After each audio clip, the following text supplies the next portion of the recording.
एक बार बादशाह अकबर, बीरबल और सभी मंत्रीगण दरबार में बैठे हुए थे।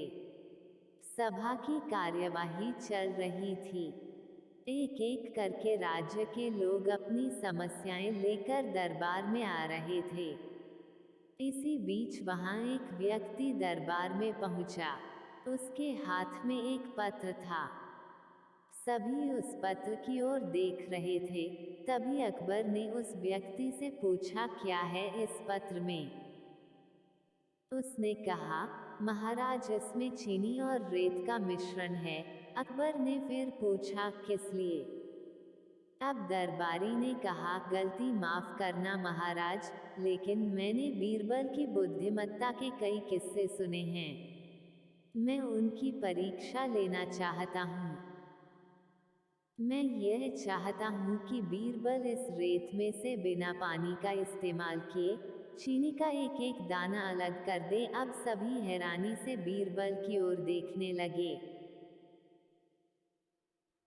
अब अकबर ने बीरबल की ओर देखा और कहा, देख लो बीरबल, अब तुम कैसे इस व्यक्ति के सामने अपनी बुद्धिमानी का परिचय दोगे? बीरबल ने मुस्कुराते हुए कहा, महाराज, हो जाएगा, यह तो मेरे बाएं हाथ का काम है। अब सभी लोग हैरान थे कि बीरबल ऐसा क्या करेंगे कि रेत से चीनी अलग अलग हो जाएगी।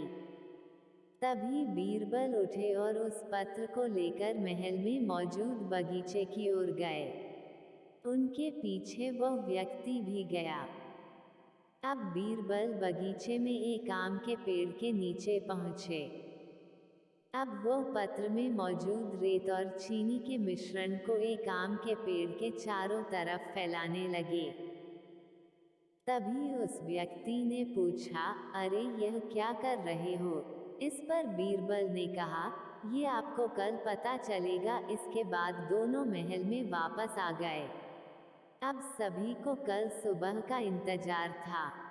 अगली सुबह जब दरबार लगा, तो अकबर और सारे मंत्री एक साथ बगीचे में पहुंचे। साथ में बीरबल और रेत व नमक का मिश्रण लाने वाला व्यक्ति भी था। सभी आम के पेड़ के पास पहुंच गए। सभी ने देखा कि अब वहां सिर्फ रेत पड़ी हुई है।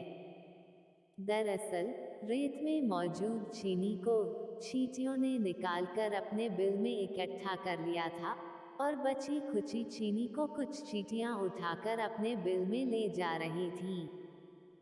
इस पर उस व्यक्ति ने पूछा, चीनी कहाँ गई? तो बीरबल ने कहा, रेत से चीनी अलग हो गई है। सभी जोर जोर से हंसने लगे।